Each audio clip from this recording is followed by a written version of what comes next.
자, 우리 9장 1절만 한번 읽어보도록 하겠습니다. 1절 시작. 이 모든 것을 내가 마음에 두고 이 모든 것을 살펴본즉 의인들이나 지혜자들이나 그들의 행위나 모두 다 하나님의 손 안에 있으니 사랑을 받을는지 미움을 받을는지 사람이 알지 못하는 것은 모두 그들의 미래의 일됨이니라. 아멘. 자, 그러고 보니 거기 있군요. 네. 1절부터 6절 전도서 9장 1절부터 6절은 하나님의 손에 대한 말씀을 펼쳐 나갑니다. 하나님의 손. 모든 것이 다 하나님의 손 안에 있다. 이 하나님의 손 안에 있다는 것은 하나님의 주권을 의미하는 것이겠죠. 저와 여러분의 삶이 하나님의 손 안에 있는 줄 믿습니다. 그래서 우리가 이 하나님의 주권을 인정하고 신뢰하는 만큼 우리는 인생을 살아가면서 평안을 누릴 수 있는 줄 믿습니다. 하나님 완전한 창조주이시요 통치자이시면서 그 온 우주 만물의 통치자이신 하나님께서 저와 여러분의 아버지가 되신 줄 믿습니다. 오늘이 지금 목요일이죠. 어제 우리 서상복 목사님과 잠깐 같이 좀 만나는 시간이 있었어요. 서상복 목사님 기억하시죠? 다른 강사분들은 보통 서울에서 내려오시는데 서 목사님은 부산에 계시기 때문에 그래서 저희 아내랑 같이 서 목사님 잠깐 이렇게 뵙는 시간이 있었는데 서로 아주 또 좋은 주 안에서의 그 교제 시간들을 가졌습니다. 그러면서 참 하나님의 그 행하심, 참 하나님의 그 신실하심, 참 그 어렸을 때 그래서 서로 이렇게 참 재밌는 얘기들 많이 나눴는데. 이제 어렸을 때 이야기도 하고 그러면서 서 목사님의 이제 간증을 여러분 다 들으셨잖아요. 그 고난 가운데서 자라는 한 아이, 그 삶의 고통과 참 심각한 어려움 그런 속에서 자랐던 한 아이를 하나님께서 이렇게 돌보시는 거죠. 그러면서 전혀 예상할 수 없는 인간은 다 끝났다고 말하는 그러한 삶이 어느새 대한민국 또 전 세계 가운데 영향을 끼치는 지금까지 2만 명 이상을 이렇게 상담을 한 것 같다라고 말씀하시면서 참 귀한 사명 감당하신 거 보게 되어졌어요.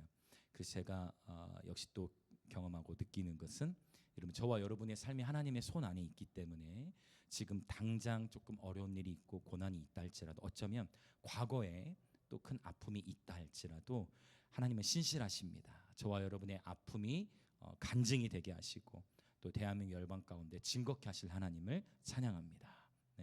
오늘은 문득 이제 황 기사님이 딱 그 예배당에 들어오시는데 황 기사님이 폐가 사실 과거에 많이 안 좋으셔서 위급한 상황들이 있었던 게 떠오르는 거예요.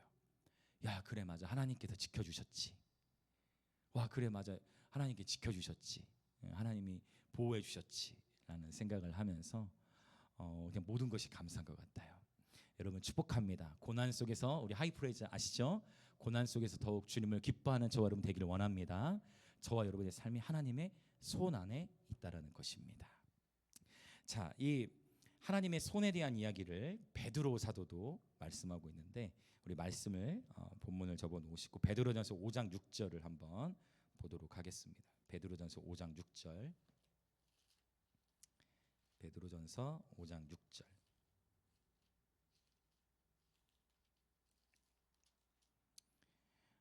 5장 6절 같이 한번 읽어보겠습니다. 시작.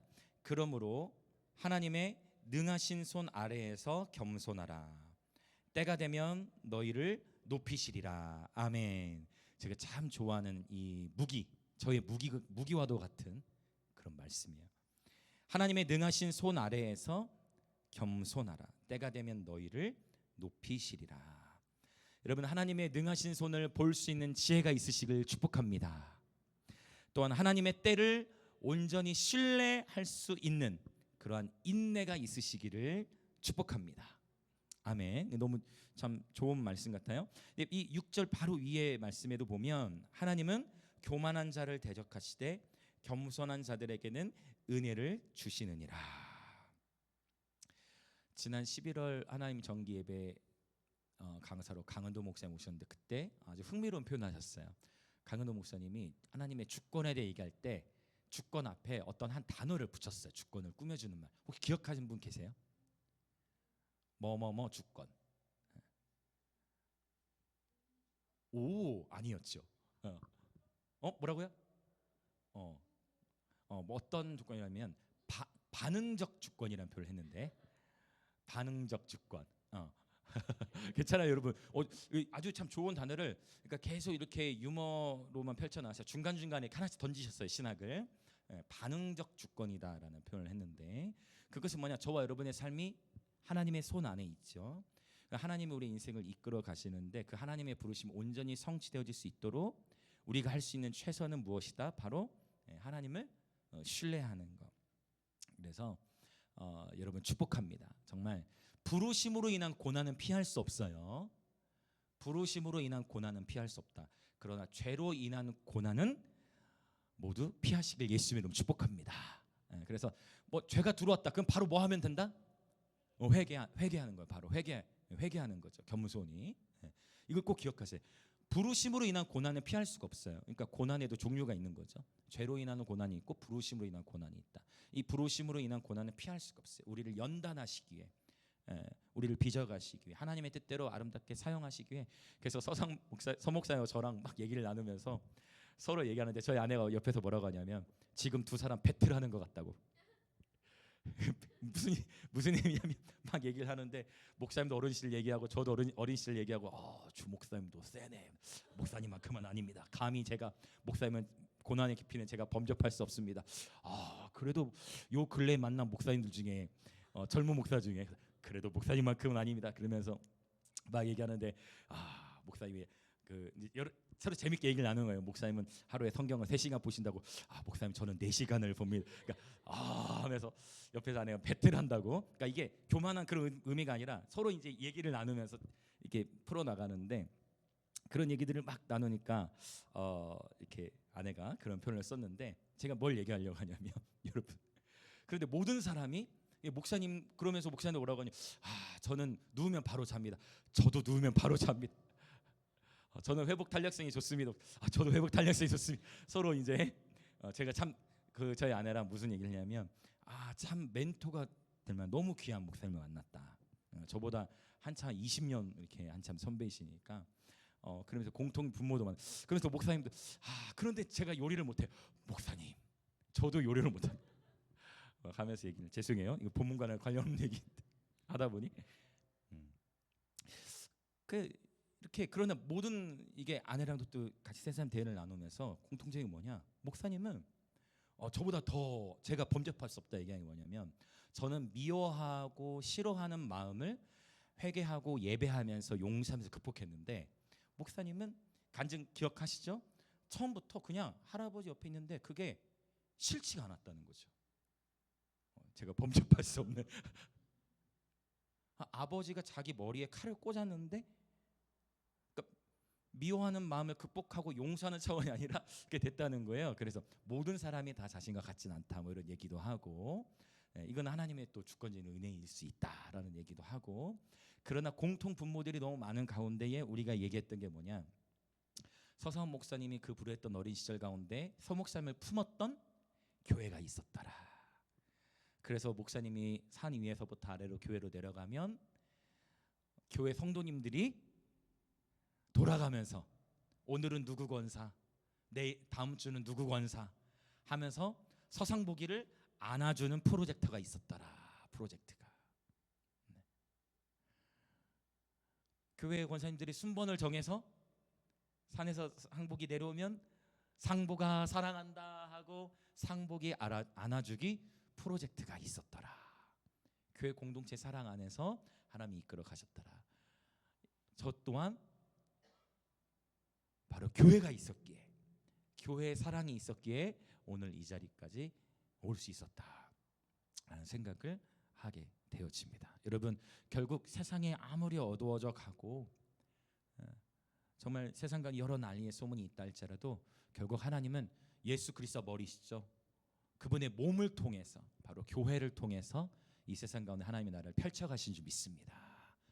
그래서 여러분이 누군가에게 바로 누군가에게는 여러분이 하나님의 사랑의 통로가 되어지시길 축복해요.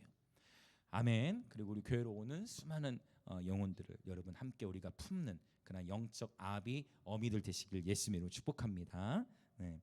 자, 여러분 다시 말씀드리면 부르심으로 인한 고난은 피할 수 없다. 서성 목사님이 그렇게 태어났을 때 그런 할아버지 돼서 나병이신 할아버지 옆에서 또 아버지 그런 환경, 그건 목사님이 택한 게 아니라는 거예요. 그럼 그건 뭐예요? 죄로 인한 고난인 거예요. 아니죠. 부르심으로 인한 고난이 있다는 거예요. 네. 그래서 이 부르심으로 인한 고난은 피할 수가 없다. 피할 수 없으면 즐겨야 한다. 그래서 오늘 또 저와 여러분이 여러분 하나님 말씀 안에서 참된 소망을 얻으시기 축복합니다. 아멘. 오직 하나님의 말씀만 우리에게 참된 소망을 주세요. 자, 이 베드로전서 5장 6절 바로 위에 5절을 보면 하나님은 교만한 자를 대적하시되 겸손한 자들에게는 은혜를 주시느니라라고 말씀하셨어요. 여러분 겸손은 하나님의 지혜 영역인 줄 믿습니다. 겸손하면 은혜가 부어지고 마침내 하나님께서 높이신다고 말씀하셨어요.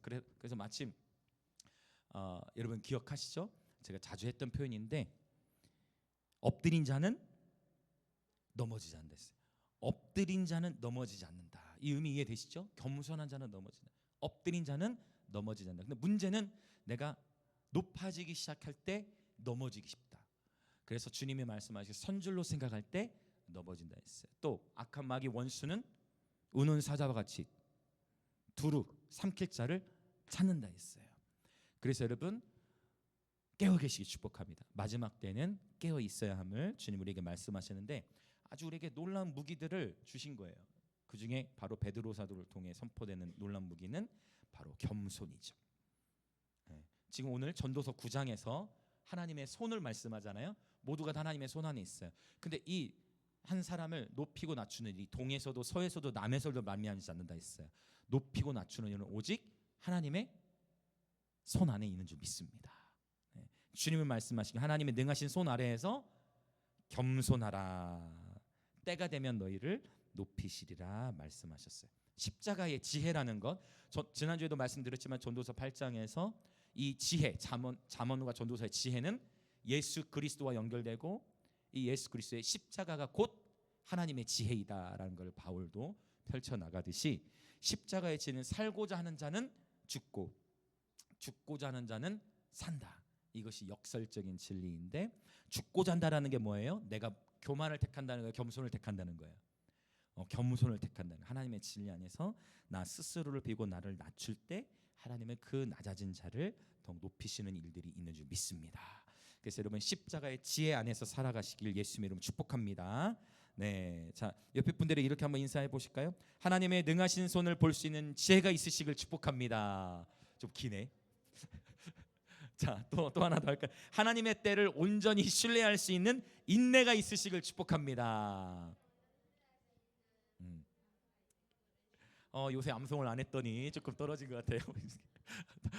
또 암송대회가 있죠. 네, 자, 오케이 계속 나가 볼게요. 우리 7절부터 10절 단락을 또 보겠습니다. 자, 다시 본문 전도서로 돌아와서 9장 7절부터 10절의 단락인데요. 자, 우리 7절부터 9절을 쭉 같이 말씀 읽어 나가 봅니다. 시작. 너는 가서 기쁨으로 내 음식물을 먹고 즐거운 마음으로 내 포도주를 마실지어다. 이는 하나님이 내가 하는 일들을 벌써 기쁘게 받으셨음이니라. 내 의복을 항상 희게 하며 내 머리에 향 기름을 그치지 아니하도록 할지니라. 내 헛된 평생의 모든 날 곧 하나님이 해 아래에서 내게 주신 모든 헛된 날에 내가 사랑하는 아내와 함께 즐겁게 살지어다. 그것이 내가 평생에 해 아래에서 수고하고 얻은 내 몫이니라. 자, 7절부터 10절은 삶의 즐거움에 대해서 얘기하는데 우리가 이 단락에서 자, 그러면 이제 여러분 반드시 지금 우리가 읽은 말씀 중에 반드시 의문이 하나 드셔야 돼요. 의문. 어떤 의문일까요? 그동안에 제가 잠언을 강의하면서 나눠왔던 것과 반대되는 것 같은 말씀이 한 구절 적혀 있어요. 다른 거는 다 비슷한 맥락이 있었어요. 뭐와 연결될까요? 자, 무엇일까요, 여러분? 자, 바로 포도 어떻게 써 있죠? 그렇죠. 이 부분을 다뤄야 되겠죠. 왜냐 그동안에 나누었던 것과 다른 맥락, 완전 반대되는 것 같은 그런 말씀하고 있기 때문에. 왜냐면 우리가 잠언 23장을 봤을 때 분명히 그 말씀에서 뭐라고 써 있었어요? 너희는 포도주를 뭐도 하지 말지어다. 보지도 말지어다라고 했는데 지금 전도서 9장에 너 갑자기 포도주를 마실지어다 하니까 그러면 헷갈리는 거예요. 그래서 오늘 이런 본문들을 잘 정리를 해야 돼요. 성경에서는 이 포도주에 대한 언급을 세 가지 파트로 나눌 수가 있어요. 첫 번째, 이 포도주가 우리가 익히 알고 있듯이 바로 술과 함께 쓰일 때, 즉 알코올이 들어있는 포도주, 오늘날로 하면 그러한 술과 포도주는 뭐도 하지 말라 했어요?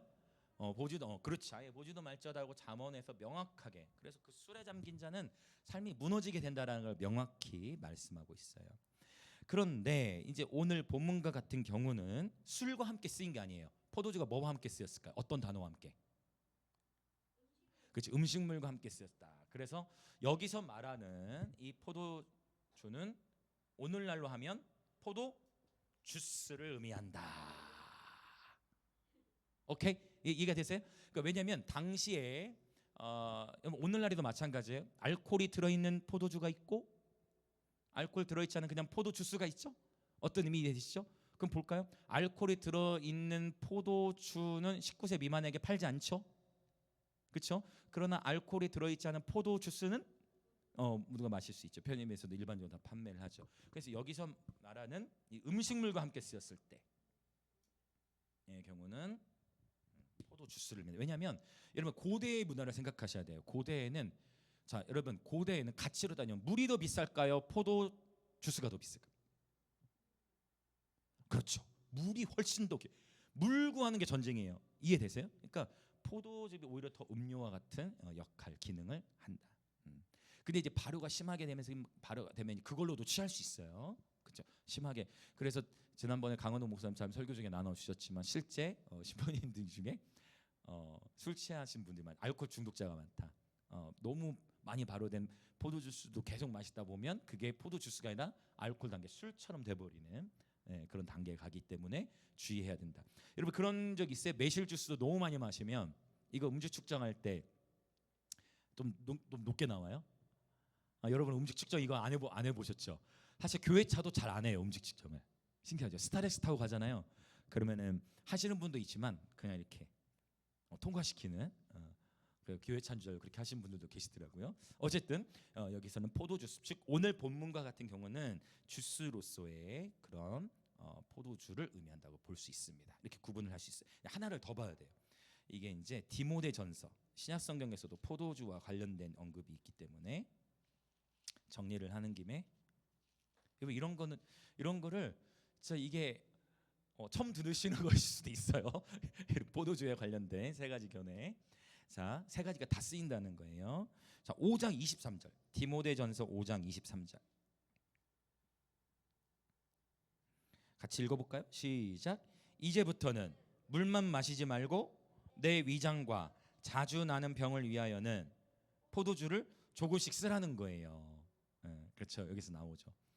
그러니까 우리가 여러분 우리 편하게 다 어머니들 요리하시니까 요리하실 때 혹시 고기 냄새 제거하고 하기 위해 쓰시죠. 그렇죠. 네, 어머니 다 아실 거예요. 그렇죠. 그렇게 쓴다는 거예요. 그렇게도 쓸 수 있다는 거예요. 어떤 의미 이해되실 거예요. 여기서 지금 또 얘기하는 건 뭐냐면, 그러면 지금 보세요. 알코올로서의 술이 나왔고 알코올 없는 포도 주스가 나왔어요. 그 다음에 하나 더, 포도를 또 어떻게도 쓰죠? 포도 주스와도 연결되지만 포도즙, 다 같은 것일 수 있지만 굳이 오늘날식으로 지금 구분을 해본 거야. 현대식으로 적용을 해보면 사과즙, 포도즙 이런 것도 써요. 그러면 이때 이 선물하거나 할 때 포도즙으로 쓰는 이유는 무엇 때문일까요? 그렇죠. 건강상에. 그러면 포도즙은 또 어떤 역할을 하느냐, 어떤 기능이 있을까요? 해독 작용을 하고 간 기능을 높여주기도 하고 또 혈액 순환에도 도움이 된다.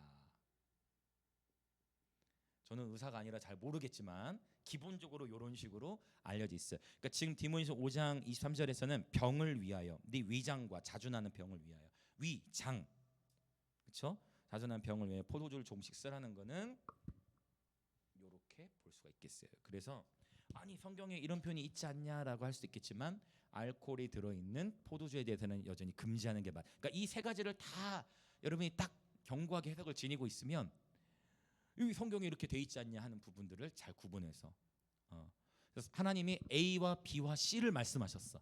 그럼 우리는 뭐를 취하면 돼요? A, B, C를 다 취하는 거예요.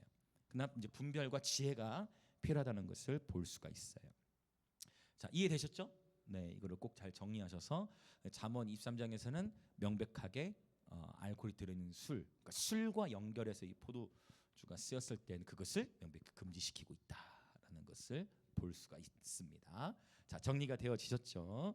자, 언젠가 여러분이 이것을 표현해내실 때가 다가올 수 있어. 언젠가는 이 술에 대한 이슈, 잠언 23장을 여러분이 딱 설명하면서 거봐 여기에 이렇게 돼 있잖아, 이렇게 하니까 안 돼. 그런데 성경에 여기서 이렇게 돼 있는데 이건 어떻게 된 거냐 했을 때 그거는 그렇게 해석하면 안 돼. 자, 문맥을 봐봐. 음식물과 함께 쓰였어. 자, 문맥을 봐봐. 병을 위하여 쓰였어. 이렇게 봐야 돼 하면 여러분이 you win이 되어지실 겁니다. 자, 이렇게 분리를 해서 볼 수가 있을 것 같아요. 자, 그러면 그 다음에 우리 11절부터 12절의 단락을 보도록 하겠습니다. 다시 전도서로 와서 11절 12절 자, 같이 읽어볼까요? 시작. 내가 다시 해 아래에서 보니 빠른 경주자들이라고 선착하는 것이 아니며 용사들이라고 전쟁에 승리하는 것이 아니며 지혜자들이라고 음식물을 얻는 것도 아니며 명철자들이라고 재물을 얻는 것도 아니며 지식인들이라고 은총을 입는 것도 아니니 이는 시기와 기회는 그들 모두에게 임함이니라. 네, 11절만 읽었어요. 11절 12절 단락은 자, 시기와 기회가 그들 모두에게 임한다. 모든 사람에게 인생을 살아가는 여정 속에 때가 있다. 여기 시기는 에트, 하나님의 시간을 말하고 기회, 페가라는 단어는 기회라는 의미가 있어요. 기회 또는 우연이라는 그런 의미를 갖고 있어요. 그래서 주님을 아는 자들 또는 주님을 알지 않는 자들에게도 동일하게 시기와 기회라는 것이 주어진다라는 것을 말씀하고 있습니다. 이 기회라는 단어와 연결해서 볼 수 있는, 떠올릴 수 있는 한 사람이 있어요. 자, 그 사람 이야기도 잠깐 보고 오겠습니다. 우리 룻기로 한번 가볼까요? 룻기, 신명기, 여호수아, 사사기, 룻기 이렇게 됩니다. 사사기 다음에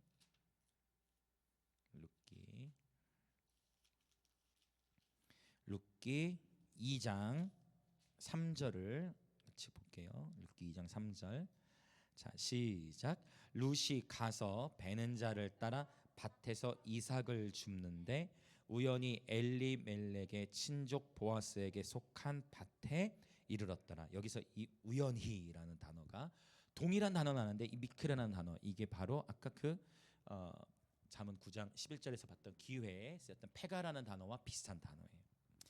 자, 여기 보면 우연히 보아스에 속한 밭에 이르렀는데 이삭을 줍는다라고 했죠. 이게 무슨 의미냐면 고대 베들레헴에서는 가난한 자들을 위해 밭에서 이제 곡식을 추수하겠죠. 곡식을 추수하는데 추수하다 보면 밀 이삭을 거둘 때 거두면서 땅에 이삭들이 떨어지기도 해요.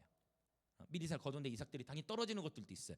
그러면 그 떨어진 이삭을 아까워서 줍지 말고 그 이삭을 추수하되 땅에 떨어진 것들은 하나님 어떻게 하나, 레위기 민수기도 보면 나와요. 땅에 떨어진 것은 줍지 말고 놔두라 했어. 누구를 위해? 가난한 자들, 고아와 과부를 위해 땅에 그대로 놔두라. 그것까지는 줍지 말라. 그것까지는 거둬들이지 말라. 그래서 가난한 자들이나 고아나 과부는 이삭을 줍도록 하나님이 허락하신 제도가 있어요. 하나님의 사랑이 있죠. 하나님의 긍휼이 있죠. 근데 지금 룻이 가난 속에서도 이 떨어진 이삭을 주우면서 생계를 이어가고 있는 게 아니에요. 그러니까 지금 룻의 포지션은 부유한 자가 아니고 가난한 자인 거예요. 남편도 이미 잃었죠. 그래서 가난한 처지, 삶에 맞은 모든 자존심이 다 깨어진 시기. 그냥 보세요. 참 여러분, 하나님은 여러분 끝날 때까지 끝난 것이 아닌 줄 믿습니다. 너무 좋은 표현 같아. 세상의 사람들 이런 표현 참 좋아하잖아요. 끝날 때까지 끝난 것이 아니다. 너무 좋은 성경적 표현이죠. 롯의 삶이 끝난 것이 아니라는 거예요. 가난해서 삶이 다 처절하죠. 가난해서 겨우 이삭을 주어서 그 주운 걸로 먹고 살던 삶의 처절한 시기. 근데 그 처절한 삶의 시기인 롯에게도 기회는 오더라. 어떻게 해요? 우연히. 한번 따라 보실까요? 우연히. 이 우연이라는 거, 우리 삶에서 우연인 것 같은 것도 하나님의 계획인 줄 믿습니다. 우연인 것 같은데 우연이 아니라 하나님의 계획인 거예요. 하나님의 계획이라는 것이, 저와 여러분이 우연히 만난 것 같지만 이제 오늘 본문 끝까지 다 가보면 다 연결될 거예요. 우리가 우연히 만난 것 같지만 저와 여러분의 만남은 우연이 아니다. 우연이 아니다. 우리가 이렇게 만나서 한 공동체 이루어 예배 공동체 이루어 살아가는 것은 결코 우리가 보기에는 우연히 만난 것 같지만 하나님의 계획 안에 있는 것이다라는 겁니다. 롯이 보아스를 만난 거예요. 보아스를 만난 게 여기서 또 끝이 아니에요. 4장으로 가봅시다. 4장 1절. 4장 1절. 여기서 또 이 우연히와 비슷한 단어가 또 나와요. 룻기 4장 1절 시작. 보아스가 성문으로 올라가서 거기 앉아 있더니 마침 보아스가 말하던 기업 물을 자가 지나가는지라. 보아스가 그에게 이르되 아무개여 이리로 와서 앉으라 하니 그가 와서 앉으매. 여기 마침이라는 단어. 마침. 우연히 마침. 우연인 것 같은데 놀랍게도 신기하게도 때마침 만남이 이루어지는 거예요. 여러분, 우리 주 예수 그리스도를 축복합니다. 여러분에게 만남의 축복이 있으시길 예수님으로 축복합니다. 만남의 축복. 룻이 보아스를 만나고 보아스의 긍휼하심을 받아서 룻이 어떻게 됩니까? 결국은 보아스와 룻을 통해서 오벳이 태어나요. 오벳을 통해서 이새가 태어나요. 이새를 통해서 다윗이 태어나는 거예요. 그 얘기는 뭐예요? 룻은 다윗과 어떤 관계죠?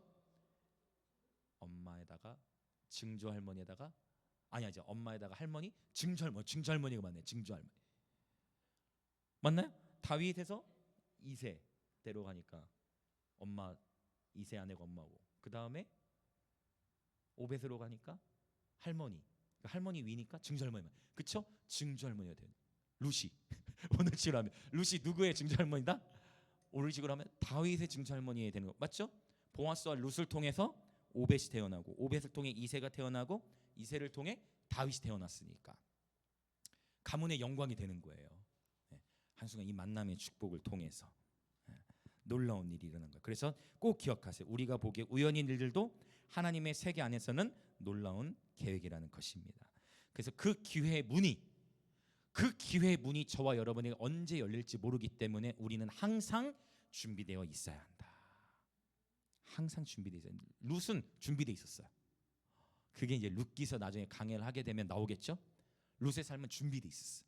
여전히 처절한 가난과 싸워야 했고, 내 모든 소망이 끊어져서 얼마나 여러분 자존심 상해요. 그렇지 않습니까? 얼마나 자존심 상할 수 있어요. 땅에 떨어진 거 주워서 먹으며 살아가고 있어. 끝날 때가 끝난 게 아니라는 거예요. 룻이 이미 성품적으로도 준비가 돼 있었고 부모를 공경하면서 준비돼 있었죠. 놀라운 것이죠, 여러분. 그래서 언제 기회의 문이 열릴지 모르니 항상 준비되어 있어야 한다는 것을 볼 수가 있어요. 왜? 모든 사람에게 시기와 기회가 반드시 있다는 것입니다. 네, 자, 전도서 9장으로 다시 돌아와서 이제 마지막 단락이에요. 13절부터 18절의 단락입니다. 자, 우리 14절과 15절을 읽어보겠습니다. 마지막 단락이에요. 자, 시작. 곧 작고 인구가 많지 아니한 어떤 성읍에 큰 왕이 와서 그것을 에워싸고 큰 흉벽을 쌓고 치고자 할 때에 그 성읍 가운데에 가난한 지혜자가 있어서 그의 지혜로 그 성읍을 건진 것이라. 그러나 그 가난한 자를 기억하는 사람이 없었도다. 이게 이제 오늘의 핵심이에요. 13절부터 18절.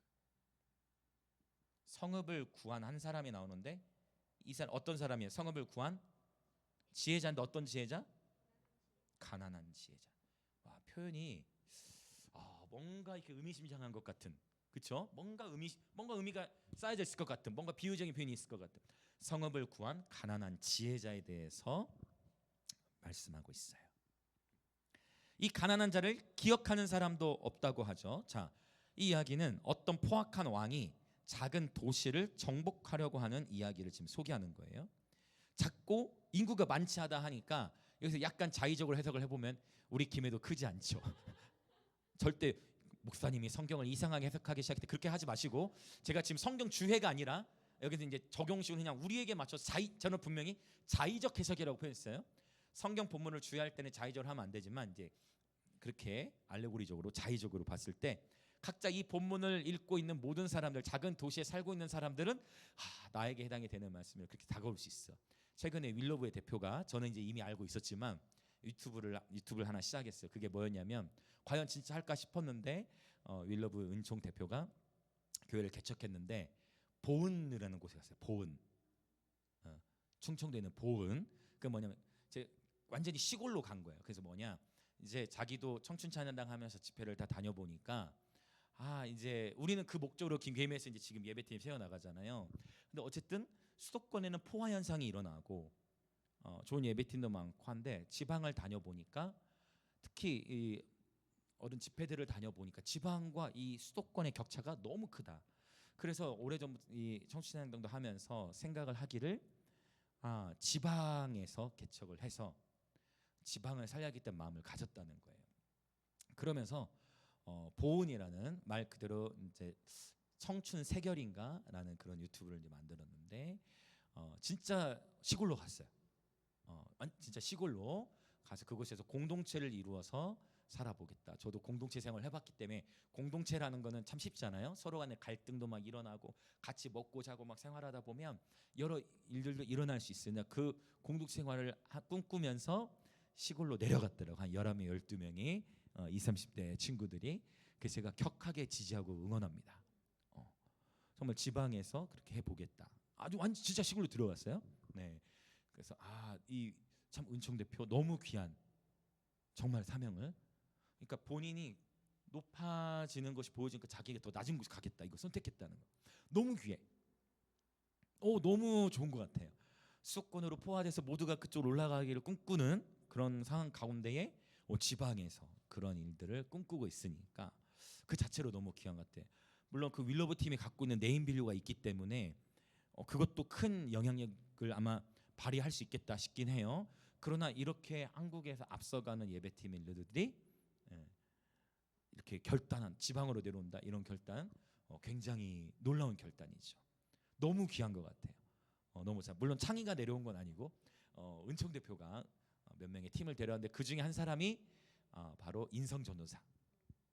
인성 전도사는 우리 영광 종기 아름다운 주의 수 함께 이곳에서 촬영을 하고, 함께 촬영하면서 그때 하나님을 통해서 윌러브 팀에 연결돼서 지금 윌러브 팀의 아주 핵심 멤버가 됐는데, 인성 전도사도 은총 대표를 따라 이제 보은 땅에 내려갔어요. 이게 이제 이전부터 계획이 있었는데 유튜브에 나왔기 때문에 저도 이제 오픈을 하는 거예요. 그래서 함께 같이 개척을 하러 간 거예요. 그러니까 자, 인성 전도사의 입장에서도 봐도 우리 하나님 팀의 뮤직비디오 촬영, 그 하나님 팀을 통해 윌러브 팀을 만났고 윌러브 팀에 가게 됐고, 그리고 또 은총 대표와 함께 보은 땅에 개척 멤버로 갔어요. 그리고 저 하나 약속한 게 있어요. 사역들을 충분히 다 한 이후에는 김해로 내려오기로. 이게 지금 몇 년에, 자, 영광조기를 언제 촬영했더라 우리가? 아마 2020년인가? 벌써 5년 전이네. 그때 우리가 한 약속. 인성 전사의 아버지가 김해에서 목회를 하시거든요. 네. 그래서 나중에는 내려와야 된다. 지방을 살려야 된다. 이제 보은까지 내려왔어. 이제 그 일 어떻게 될지 모르겠지만, 네. 그래서 그러니까 이것도 결국 만남의 축복을 통해 인성 전사의 입장으로 보면 또 이제 열려지게 된 거고. 참 만남의 축복은 귀한 것이죠. 모두에게 기회와 시기는 다가온. 저는 그래서 저는 정말 TV를 보지도 않는데 어쩔 수 없이 우리들의 발라드를 본 거예요. 그렇죠? 우리들 지금 7명 중에 3위 안에 들었으니까 결승도 이제 진출할 것 같아요. 이제 아직 다음 또 봐야 되지만, 그러니까 그 모든 게 만남의 축복 안에서 저는 모든 게 그냥 감사해요. 예. 그래서 은비가 잘 됐으면 좋겠고, 기왕하는 김에 우승까지 했으면 좋겠고, 어쨌든 시기와 기회 모든 사람에게 주어지니 우리는 늘 준비되어 있어야 한다. 그리고 바로 성읍을 구한 가난한 지혜자에 대해 얘기 나오는데, 놀라운 것은 이 지혜자가 돈으로 그 성읍을 구한 게 아니라는 거예요. 아주 가난한 지혜자야. 가난한데 단지 뭐는 있어요? 지혜가 있어요. 여러분, 돈도 당연히 필요해요. 범사에 이용함이 많다 했어요. 재정도 창출해야 되고 벌어야 됩니다. 그러나 한 도시가 구해지는 데 있어서 돈으로만 구해지는 게 아니라, 그랬다면 바벨론이야말로 절대 멸망하지 않았어야 돼요. 바벨론 전 세계 최강국이었어요. 근데 그 바벨론이 생각보다 일찍 멸망해. 70년 만에 멸망해버려요. 자, 가난한 지혜자가 그 지혜로 성읍을 건졌다라는 거. 물론 여기서 우리가 받을 것은 구체적으로 어떤 지혜 행위가 있었는지는 알 수 없어요. 그러나 이제 아래 말씀들을 보면 하나님 뭐를 말씀하시냐, 이제 뒤에 말씀들을 보면 16절에는 지혜가 힘보다 낫다고 표현해요. 할렐루야.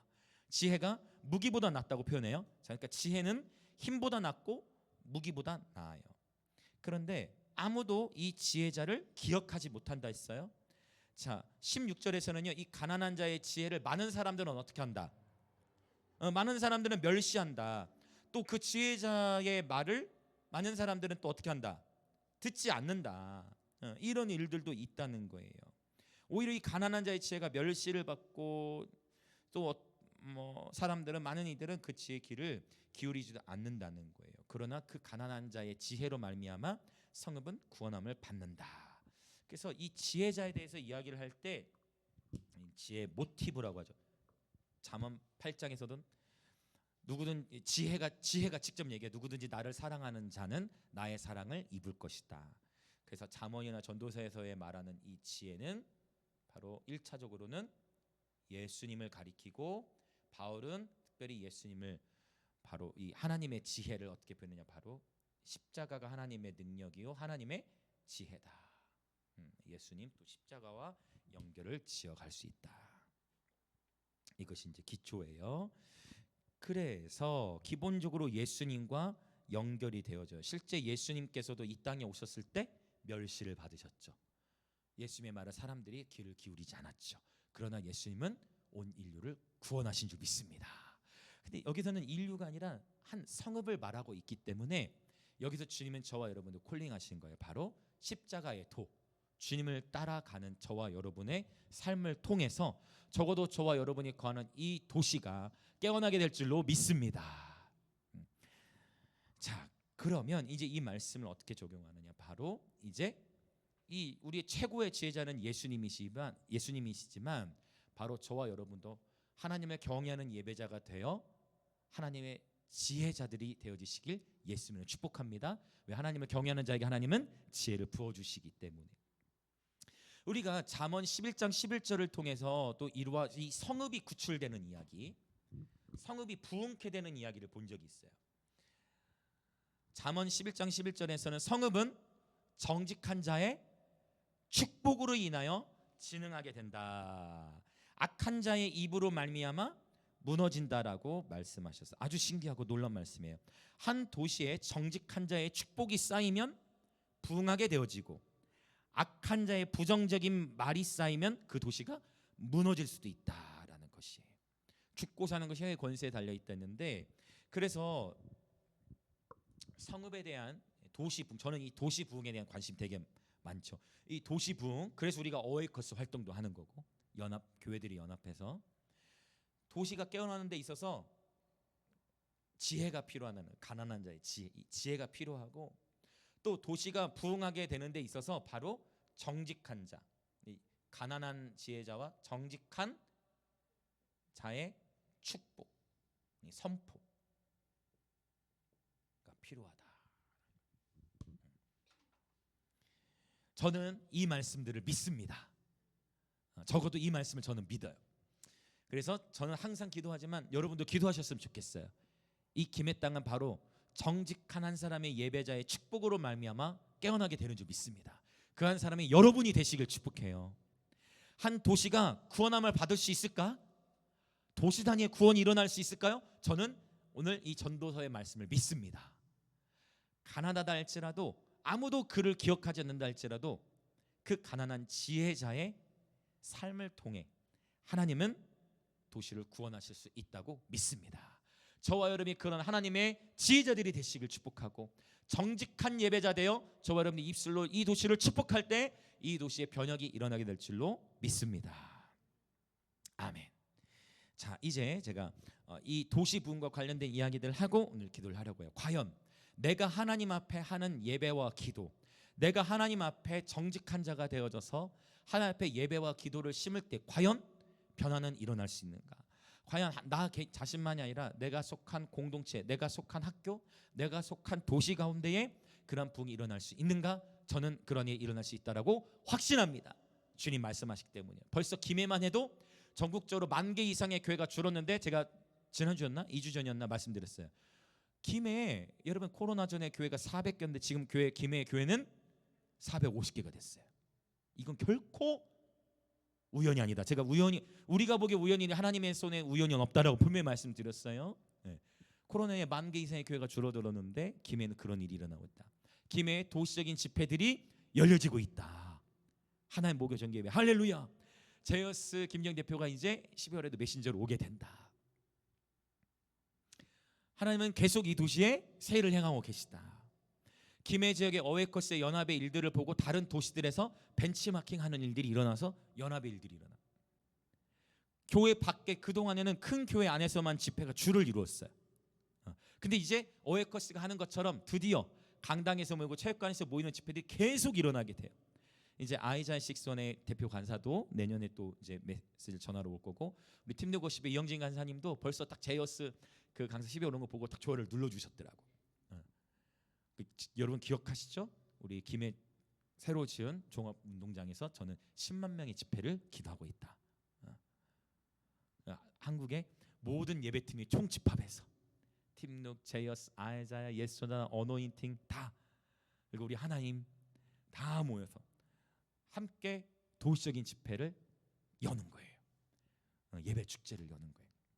그리고 제가 꿈꾸는 거는 한 번의 집회로 끝나는 게 아니라 집회 이후에 각 캠퍼스로 연결되도록, 그룹별로 연결되도록, 목사님들이 연결되고 캠퍼스끼리 연결되고, 캠퍼스 안에 예배, 요즘에 이제 이런 운동이 계속 일어나요. 학교 기도 불시 운동이라고 해서 캠퍼스들 안에도 예배와 기도가 세워지도록, 이게 그 단일 집회로 끝나지 않고 연결되도록 그림을 그려나갈 거예요.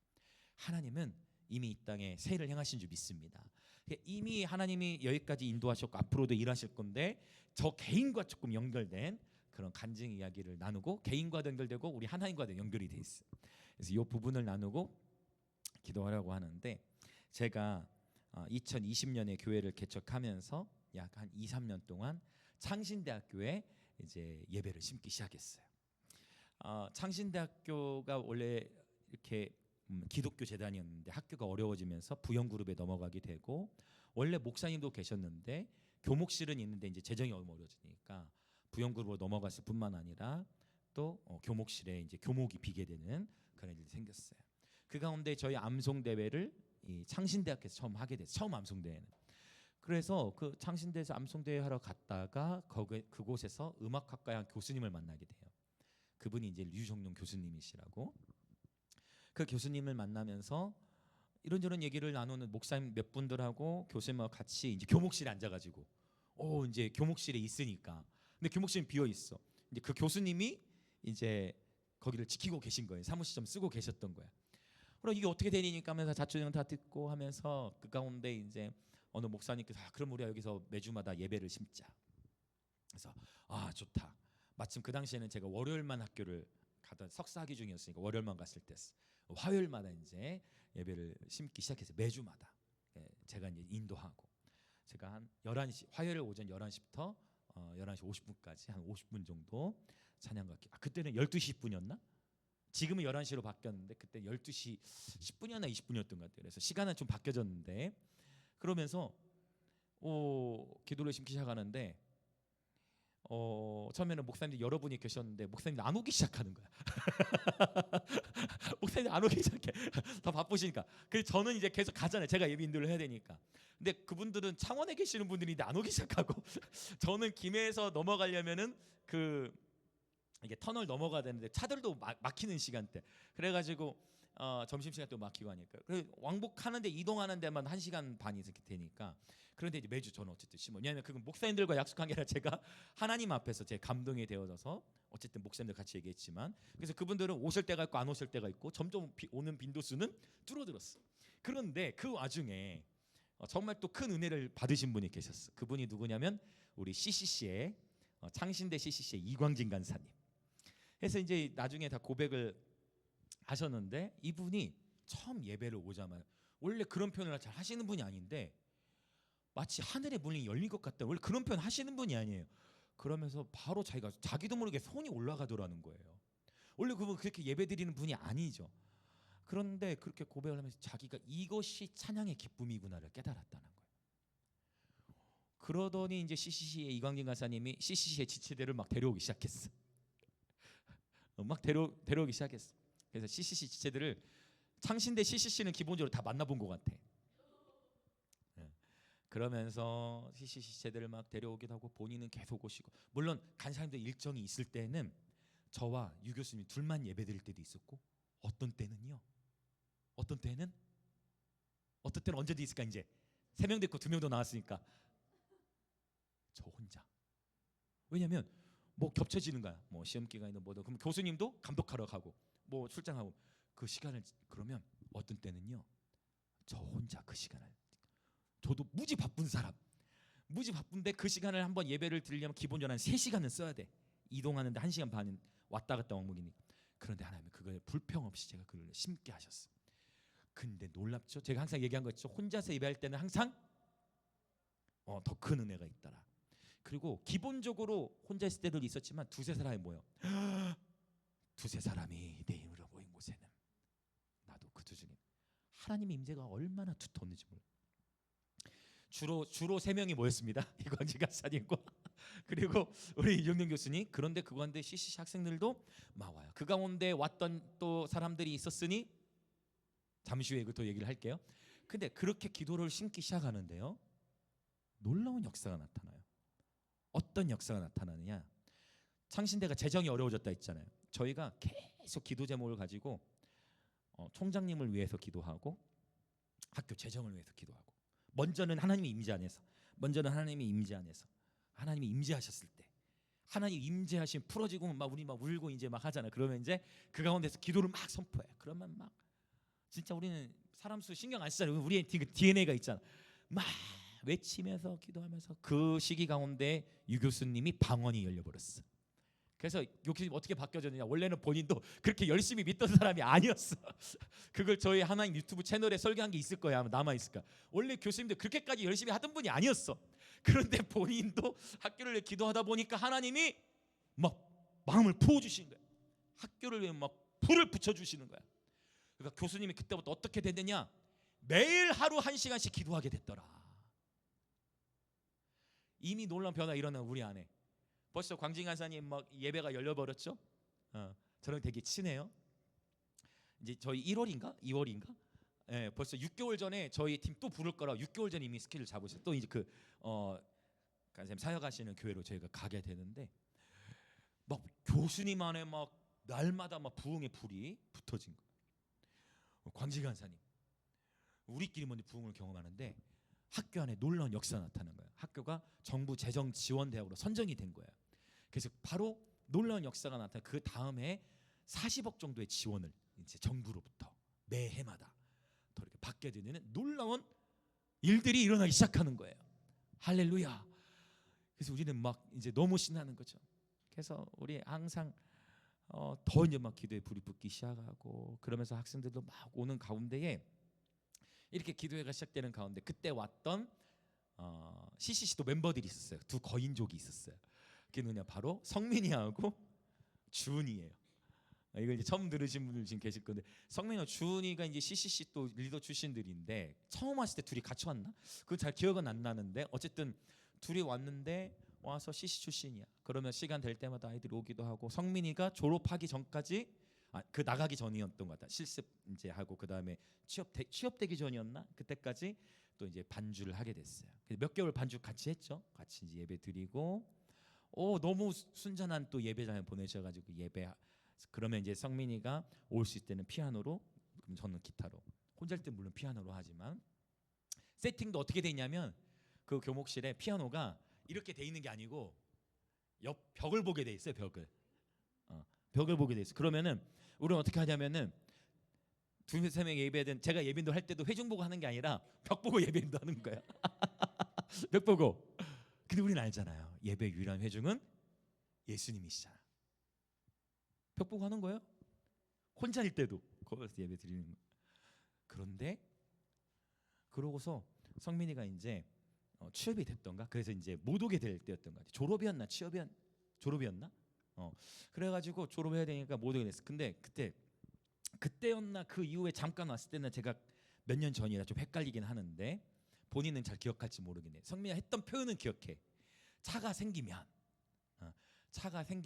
하나님 예배 가고 싶어라는 표현을 한 적이 있어요. 그치? 그 표현을 해가지고 저는 잊어버렸어. 그때 와 너무 좋다. 그래 언제든 대환영이야라고 잊어버렸어. 그로부터 시간이 흘러 저는 잊어버렸어. 그런데 아마 2024년 1월 첫째 주일이었던 것 같아. 여기서 예배를 드리고 있는데 저 뒤에 또 두 거인족이 마스크 쓴 채로. 저는 몰랐어요. 내가 예배 끝나고 아마 알아봤던 것 같아. 설교 시간에도 두 명의 여인이 와서 예배당에 가운데 앉아 있는데 되게 잘 들어 설교도. 근데 딱 보니까 바로 그때 봤던 마스크 때 못 알아봤지만 주은이 성민인 거예요. 그래서 내가 하나님 앞에 심었는데 하나님이 이 타이밍에 이렇게 하나님 만나게 하시고 하나님 사역을 이렇게 아름답게 이뤄가게 하시는구나라는 것을 보게 되어져요. 얼마나 하나님께 감사한지 만남의 축복이라는 게. 그리고 더 놀라운 것은 뭐냐면 제가 이제 논문 신사 마치면 가겠죠. 다음 주나 다다음 주에 화요 예배 한번 가려고 그래. 지금도 그 예배가 이루어지고 있어요. 지금도. 그러니까 제가 박사 공부 시작하면서 수업이 월화가 되니까 갈 수가 없는 거야. 그 예배 화요일인데 몇 달 전에 교수님 제가 혹시 이거 시험에서 합격하면 몇 달 전에 미리 말씀을 드린, 갑자기 하면 안 되잖아요. 준비를 해야 돼요. 몇 달 전에 미리 말씀을 드렸고 놀랍게도 제가 합격 소식 이후에 미리 말씀드려 준비하는 시기 가운데 그때부터 누가 인도를 하기 시작하느냐? 예수 전도단의 최희하는 간사님. 이분도 본인이 감동을 받아서 상신대, 자기가 졸업생이야. 상신대를 졸업했기 때문에 자기 기도를 심으러 가겠다 해가지고 가덕도에서 버스를 타고 창신대 왔어요. 그걸 버스를 타고 그러면 여러분 시간이 얼마 걸릴 것 같아요? 가덕도에서 창신대까지 2시간 반이 걸린다는 거예요. 그러면 그분은 몇 시간 걸린 거예요? 왕복으로. 놀랍죠? 왕복으로 5시간 거리를 매주 예배를 심으러 왔어. 창신대. 놀랍죠? 이 예배가 있는지도 모르고 왔어. 예배 있는지 모르고 자기 그냥 창신대 교목실에 전화를 한 거예요. 그냥 창신대 교목실에 전화를 했어. 자기 창신대 졸업생인데 창신대에 그냥 예배를 심고자 하는 마음을 하나님이 주셨다고. 예배가 매주 있는지를 몰랐다는 거예요. 할렐루야. 예배가 매주 있는지를 몰라서 전화가 왔어. 근데 당연히 교수님 환영하죠. 차가 있는 게 아니었어. 가덕도에서 2시간 반 거리를 하나님이 하라고 하셨다고 해가지고 순종해서 예배를 드리기 시작한 거예요. 예배인도 잘하세요. 우리 김해 넘치는 교회에서 예배할 때 우리 바로 앞에 세션에 기타 한 대로 예배인도 했던 그분이 바로 그 예수난의 최희한 간사님이야. 참 귀한 예배자죠. 그래서 예배인도자가 갑자기 귀한 예배자들이 생긴 거야. 그래서 최희한 간사님 예배인도, 그다음 또 한 분의 예배자 있어. 이 광진 간사님, 갑자기 창진이라고 하네. 광진 간사님이 이제 신학을 또 공부해야 되는 변화들이 생겼는데 그때 저는 마동석 닮았다고 표현하는데 마동석 닮은 CCC 다른 간사님이 오셨어. 그분 이름 지금 왜 또 갑자기 기억이 안 나네. 지키려니까 그 간사님 좀 살 빠진 마동석 닮은 간사님이 계셨는데 그분이 이제 또 예배인들을 시작하게 됐고 지금은 진선민 간사님 또 다른 또 분들 학생들도 같이 여러분 그게 벌써 2020년부터 지금이 2025년 지금 학생들도 참여를 하는 것 같아요. 지금 여러분 열매가 너무 풍성해. 그리고 그곳에 교회가 세워져서 창신대학교 안에 목사님이 상주하고 계세요. 너무나 많은 열매들이 아름답게 맺힌 거예요. 하나의 캠퍼스 안에 순전한 예배가 세워지기 시작하니까 모인 사람의 수와 상관없이 그 캠퍼스 안에 하나님이 놀라운 일을 행하시는 거죠. 할렐루야. 그리고 이러한 사례가 있기 때문에 김해에서도 뚫어지기를 기도했어요. 인제대, 부산장신대, 그리고 가야대, 김해대. 사실 저는 기도해요. 부산장신대 강당도 사실 괜찮아요. 한 300명 정도 공간인 것 같아. 근데 모르겠어. 그냥 저는 하나님께 기도하는 거는 어쨌든 이 캠퍼스 안에 예배가 세워지면 좋겠어요. 뭐 제가 아니더라도 여러분 중에 누가 좀 심으세요. 근데 사실 인제대 문이 한번 열렸었어요. 인제대 교수님 통해서. 그래서 인제대학교도 역시 마찬가지. 대학 그 안에 교회가 있는데 예배 처소가 있어서 그곳에서 사실 이미 여러분 기억하시죠? 우리가 예배를 심기 시작한 적이 있어요. 그게 몇 년이었죠? 우리 집사님들 몇 연도는 지금 그 다이어리를 살펴봐야 되겠는데 몇 년이었더라? 아무튼 그 인제대학교에서 저희가 예배를 심었던 또 시간들이 있었어요. 그런데 또 문제가 생긴 거야. 제가 이제 너무 바빠진 거예요. 학교 공부까지 하니까. 그래서 또 기도하는 건 뭐냐? 다시 이제 이거 그래서 여러분도 같이 기도해 주세요. 한 번에 다 통과되도록 내일 심사. 어쨌든 기도하면서 하나님이 다시 열어 주실 건데. 그러면 또 이제 다시 창신대는 이제 제가 가지 않더라도 이미 너무 잘 세워져 있잖아요. 이미 예배가 잘 되어지고 있으니까 한 번씩만 방문해서 밥 사주고 창신대 예배자들 그렇게만 하고 인제대 우리 이제 김해 땅의 캠퍼스도 이러한 예배가 뚫어져야 되겠구나. 할렐루야. 할렐루야. 그래서 뚫어야죠. 된다는 거예요. 하나님이 하신다는 거예요. 근데 그 모든 때와 계절이 하나님의 손안에 있다. 인제대에서 맛보기로 예배를 심었지만 하나님이 다시 그 기회문을 주시고, 왜냐하면 제가 억지로 끄는 게 아니라 제가 여러 일정 가운데 하고, 왜냐하면 공부가 이제 그래서 공부 시간도 길지만 이제 진짜 마지막이니까 이제 만으로 딱 제가 40이 되는 나이에 이제 이 공부, 신학의 공부를 이제 최종적으로 다 모든 걸 마치는 이 시기 가운데 2026년이 전 너무 기대돼요. 여러분 앞에도 여러분도 매일의 삶을 기대하시고 2026년 함께 기대하는 한 해가 되시길 소망합니다. 네, 또 우리는 그냥 또 지극히 작은 곳, 낮은 곳으로 가서 예배하고 우리가 할 수 있는 일을 하기 시작하는 거예요. 하나님은 하나님의 일을 행하실 줄 믿습니다. 할렐루야. 여러분 반드시 저와 여러분이 순전한 마음, 정직하고 진실한 마음으로 예배와 기도를 심는 곳에 하나님은 역사하시는 줄 믿습니다. 이 시간 우리 함께 기도하겠습니다.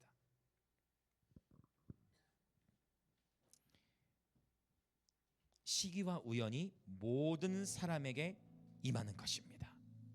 저와 여러분이 예배와 기도를 심으면 반드시 하나님은 일하세요. 저는 그렇다고 여러분, 그렇다고 창신대에 그렇게 놀라운 일들이 일어났다고 해서 어느 누구도 그 캠퍼스 오는 사람이 그렇게 예배가 어떻게 시작됐는지를 모를 수 있죠. 상관없다는 거예요. 저는 물도온 하인으로서 주님의 종으로서 그 기적을 본 거고, 이 자리에 함께하는 주님 성민이도 와 마치 그렇게 열매가 나타난 거를 이미 우리는 보았고, 아무도 알아주지 않더라도 오늘 이 전도서의 말씀처럼 전혀 상관이 없다는 거예요. 그러나 주님은 주님의 일을 하셨다는 거예요. 지금도 주님은 사람을 찾으세요. 성읍을 구할 지혜자. 주님은 지금도 찾으시는 거예요. 성읍의 부흥을 일으킬 정직한 자. 그가 축복하고 예배와 기도를 심을 때 하나님의 지혜 안에 십자가의 삶을 살아갈 때에 하나님은 그 캠퍼스, 그 교회, 그 장소, 그 도시 가운데에 하나님 새를 행하실 줄 믿습니다.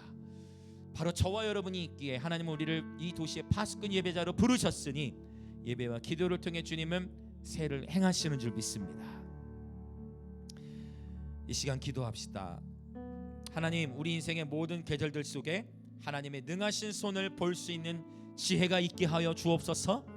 결국 우리의 인생은 하나님의 손 안에 있으니 하나님의 주권을 신뢰하는 만큼 더 깊은 평안을 누리게 하시고 하나님의 주권을 더욱 강하게 붙드는 인생 되게 하여 주시옵소서. 우리가 하나님께 예배와 기도와 축복을 심을 때 반드시 일하시는 하나님을 온전히 신뢰하게 하소서. 바스권 예배자의 부르심을 취하게 하소서. 김해와 부산, 영남, 대한민국을 살려주옵소서. 저는 혼자서 예배드리고 혼자서 기도를 심어야 할 때들도 있었지만, 그러나 하나님은 그 기도와 예배를 받으신다는 거예요. 때로는 여러분이 혼자인 것 같고, 나 혼자만 심는 것 같고, 나 혼자만 기도한 것 같은 때에도 하나님은 그 기도와 예배를 받으신다는 것입니다. 그리고 그 두세 사람의 연합된 예배와 기도, 그 연합된 공동체 예배와 기도를 통해 하나님은 이 김해와 부산, 영남 땅을 우리에게 취하라고 말씀하십니다. 바스권 예배자들이여 일어날지어다. 주여 외치며 같이 기도합니다. 주여.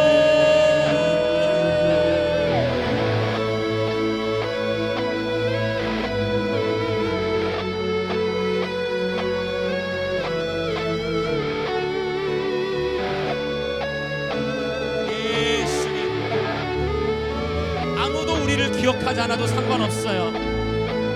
어쩌면 많은 이들은 관심도 없을 수 있고, 멸시를 받을 수도 있고, 듣지 않을 수도 있어요. 우리의 외침은 땅을 향한 외침이요 하늘을 향한 외침인 것입니다. 우리의 외침은 언약을 따른 외침이요 하나님의 말씀을 따른 외침인 것입니다. 하나님이 일하세요. 우리가 예배드리고 기도할 때 하나님이 일하세요. 하나님은 하나님의 일을 펼쳐가십니다. 김해 땅의 교회의 수가 증가되는 것 또한 하나님의 행하심이에요. 하나님이 행하심입니다. 오직 주를 바랍니다. 예수님, 주가 일하시네. 오직 주를 신뢰해. 아무도 알아주지 않는 수는 있지만 하나님이 알아주시고 그 열매를 우리는 눈으로 보게 될 것입니다. 그 열매를 우리는 눈으로 보게 될 것입니다. 하나님의 나라 이 땅에 충만하게 임하소서.